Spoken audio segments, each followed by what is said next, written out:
In war, truth is the first casualty. یہ مختصر مگر گہرا جملہ اس حقیقت کو اجاگر کرتا ہے کہ جنگوں میں سب سے پہلی قربانی سچ کو دینا پڑتی ہے۔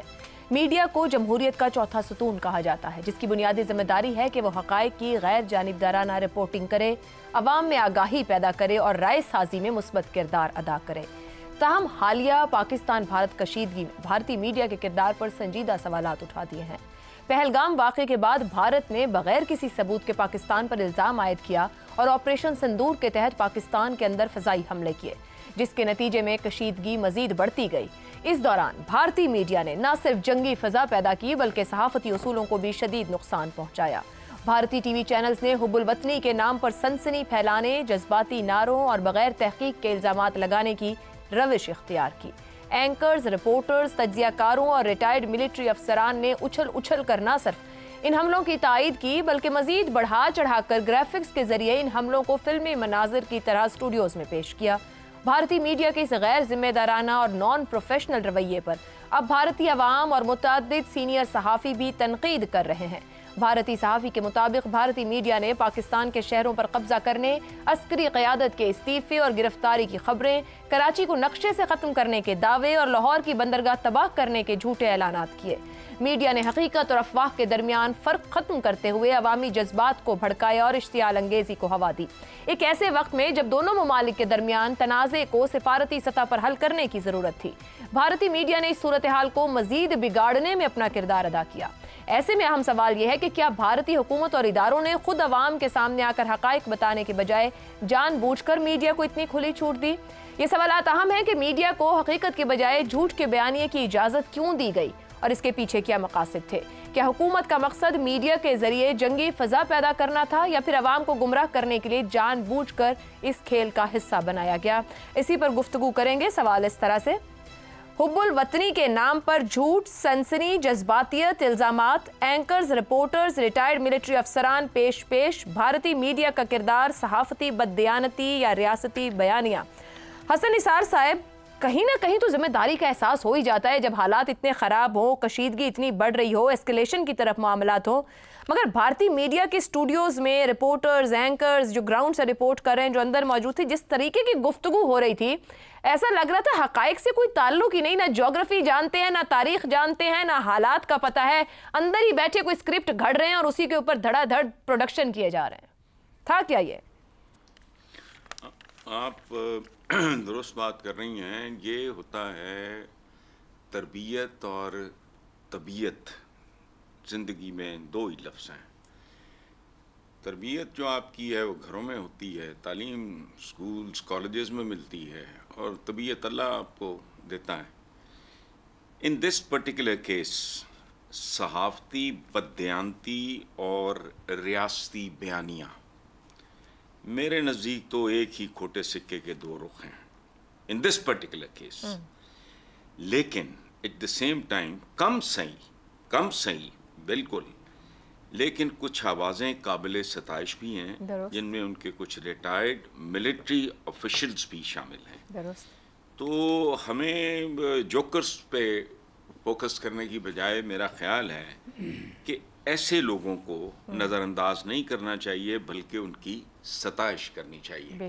اور اس میں ایک بڑا پازیٹیو پہلو ہے، وہ پازیٹیو پہلو یہ ہے کہ آپ کو دیکھو، میڈیا بیسیکلی تو فیس ہوتا ہے، آپ کو بڑی آسان اسیسمنٹ ہو گئی ہے کہ واٹ از دا لیول، میں اس سے آگے نہیں جاؤں گا، ہمارے ہم پیشہ ہیں۔ اور دوسری بات یہ ہے، زندگی میں بعض اوقات یہ وقت آتا ہے، میں نے جیلوں کی صورت میں بھی بھگتا ہوا ہے، بعد میں سیکھا بھی ہے اس سے، کہ آپ جھوٹ مت بولیں۔ بہت اگر بری کنڈیشنز ہیں، سچ کو بائی پاس کر کے گزر جائیں، جھوٹ مت بولیں۔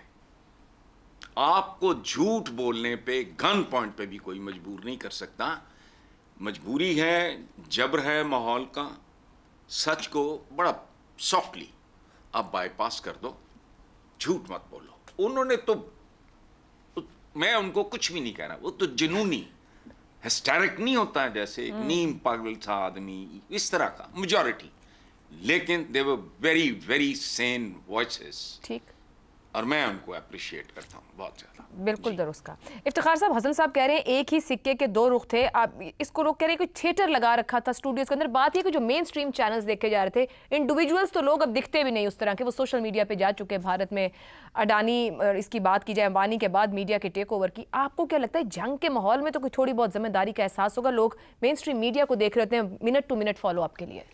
میں اتفاق کرتا ہوں کہ مین اسٹریم میڈیا کو بیہیو کرنا چاہیے، کیونکہ آپ کی بات لمحہ بلمحہ وہ دیکھ رہے ہوتے ہیں. اگر جس قسم کا جو چیزیں ہم نے دیکھیں، اور صاف ظاہر ہے کروڑوں لوگ وہ دیکھ رہے تھے. ان کے نزدیک تو کراچی جو فتح ہو گیا تھا، ان کے نزدیک تو سب کچھ فارغ ہو گیا تھا. وہ تو یقین کریں گے نا. اب کتنا مشکل ہے ان کروڑوں لوگوں کو یہ بات یقین دلانے میں کہ کراچی پہ قبضہ نہیں ہوا. کون جا کے ان کو یقین دلائے کہ جناب والا راول پنڈی میں یہ واقعات نہیں ہوئے، یا خانے وال کدھر تھا، اور نقشے پہ بیٹھے ہوئے تھے 2 سوٹیاں لے کے، تو وہ تو 2 سوٹیوں کو ایک حقیقت سمجھ رہے تھے. وہ جو نقشہ تھا، وہ جو گھٹنوں کے بل بیٹھے ہوئے ایک صاحب بحر عرب کو کہیں ڈھونڈ رہے تھے، وہ لوگ تو اس پہ یقین کریں گے. اب میں کروڑوں لوگوں کو جا کے تو یہ نہیں بتا سکتا کہ وہ ایک دیوانگی تھی، اور وہ جو تالیاں بجا رہے تھے، وہ جو نعرے لگا رہے تھے، وہ پتہ نہیں ایک ان میں سے اینکر ہے، وہ مجھ سے، اس کی آواز مجھ سے بھی تیز ہے، وہ پتہ نہیں چیختا ہے، میں تو اتنا نہیں چیخ سکتا جتنا وہ چیختا ہے. کمال کا چیخ رہا تھا. لگ رہا تھا بس پاکستان گیا ختم، گھنٹے کے بعد یہ پرچم ان کا لہرایا جائے گا اور ان کا ترانہ بجایا جائے گا. تو میرے دوستوں یہ بات ٹھیک ہے کہ وہاں پہ اچھی آوازیں بھی تھیں، 2-4، صرف 2-4، جنہوں نے کہا کہ تم احمقانہ حرکت کر رہے ہو، تم اس ملک کی ترقی کو نہیں جانتے، تم اس کی تیاری کو نہیں جانتے ہو، تم غلط اندازہ لگا رہے ہو اس ملک کے بارے میں، ہندو وطن کو اتنا طاقتور مت سمجھو. تھے بٹ دے ور اونلی 2 اور 3. اور جو میں نے ساری سکرین دیکھی، میں ایک کی بہت عزت کرتا ہوں، وہ میری واقف کار بھی ہے، جنہوں نے پائلٹ گرفتار کیا. میں تو حیران ہو گیا ہوں کہ وہ برکھا کو کیا ہوا. یعنی I respect her, even today I respect her. اس کی تمام وہ اس ساری جو کچھ اس نے کیا، ایسا نہیں کرنا چاہیے. کیونکہ جو لوگ ہمیں سن رہے ہیں، جو ہم کہتے ہیں، اس میں لوگ یقین کرتے ہیں چلو 1 گھنٹے کے لیے، 2 گھنٹے کے لیے، 4 گھنٹے کے لیے. لیکن وہ 1 گھنٹے سے 4 گھنٹے کا جو عرصہ ہوتا ہے، اس میں قوموں کے اندر ایک ہیجان پیدا ہو جاتا ہے، ایک جوش پیدا ہو جاتا ہے، اور اس کا رد عمل بہت خوفناک بھی ہو سکتا ہے. کیونکہ جنہوں نے دیکھا کراچی بھی گیا، لاہور بھی گیا، پنڈی بھی گیا، اسلام آباد بھی گیا، سب کچھ گیا، تو وہ تو ممکن ہے چڑھ دوڑتے، کہتے آئیے نعرہ مارتے اور سڑکوں کو کراس کر کے ہماری طرف چل پڑتے، پھر کیا ہوتا. بالکل ٹھیک ہے. ہمیں بیہیو کرنا چاہیے ایز اے رسپانسیبل میڈیا. سچ کو سچ رہنے دے، جو غلط ہے اس سے آگاہی کرے، اور کوشش کریں کہ انسانیت بچے اور جھگڑا نہ ہو. درست. سوال اٹھتا ہے کہ میڈیا پر جتنے بڑے بڑے کلیمز کیے جاتے رہے، تو وہاں کی حکومت کیا تھی جس کو لمحہ لمحہ آگاہ کرنا تھا کہ حقیقت کیا ہے؟ کیا سچ جانتے نہیں تھے، یا پھر میڈیا نے جو جھوٹا بیانیہ بنایا تو ریاست کے لیے نیا سافٹ وار ٹول بن گیا؟ شہزاد صاحب، یہ جو بھارتی میڈیا کا کنڈکٹ اور کریکٹر رہا ان دنوں کے دوران میں، محض ریاستی ماؤتھ پیس بن گیا، پروفیشنلزم بالکل غائب ہو گیا، یا پروپیگنڈا کیا جنگ کی ضرورت سمجھتے ہوئے انہوں نے کیا یہ اپنے ساتھ؟ میرا خیال ہے کہ اس کے جو پروفیشنل چیزیں ہیں وہ تو افتخار صاحب نے اور حسن نثار صاحب نے بڑا شفاف طریقے سے اور کلیئرٹی کے ساتھ بتا دیا. میں یہ کہوں کہ کیوں یہ ہوتا ہے، میں اس کے بارے میں کچھ بات ضرور کر سکتا ہوں. دیکھیں، ڈس انفارمیشن اسٹریٹجیز جو تھی وہ پہلگام کے ساتھ ہی ایک ریلیز آ گئی ہمارے سامنے، کہیں سے اس کو پک کیا گیا، اور ہمارے ساتھ وہ پتہ نہیں اب وہ سچ تھا، فیک تھا، کیا تھا، لیکن بڑی ہی ڈیٹیل کے اندر اس میں لکھا تھا کہ کتنے بجے، کب میڈیا نے اس کو کب رپورٹ کرنا ہے، کہاں سے رپورٹ ہونا ہے، کتنی دیر کے بعد ہونا ہے. یہ تمام چیزیں ہمارے سامنے تھیں. ہمیں اس کو بھولنا نہیں چاہیے، کیونکہ لگتا تھا کہ وہ حقیقی ایک ایسا ڈاکومنٹ ہے جس کے اوپر یہ ڈس انفارمیشن اسٹریٹجی بھی بالکل مکمل طور پہ لکھی ہوئی ہے. اب بات یہ ہے کہ جو میڈیا ایک قسم کے احکامات کو فالو کرتا ہے، وہ یہ کیوں احکامات کو فالو کرتا ہے؟ جو کہ پرائیویٹ یا پروفیشنل جن کے جو چینلز تھے، جب مودی کے دوستوں نے ان کو ایکوائر کر لیا، سیٹوں کے قبضے میں چلا گیا، تو یہ تمام کے تمام جو لوگ تھے ان کو کنٹرول کرنا، جو میڈیا کے اندر بیٹھ کے بات چیت کرتے ہیں، آسان ہو گیا. کیونکہ وہ جو مودی ہے وہ اس کا کام یا اس کی حکومت کا کام وہ آسانی سے کر دیتے تھے، کیونکہ اسی کے دوست تھے، اسی کے کہنے پہ ان کو ٹیک اوور کیا تھا. آپ نے کچھ نام لیے اڈانی وغیرہ کے، امبانی کے، ان لوگوں کے، تو یہ بھی حقیقت ہے. تیسری بات، یہ کیوں یہ میڈیا ایسے کرتا ہے؟ ایک ڈیمانڈ اینڈ سپلائی کا اصول ہے.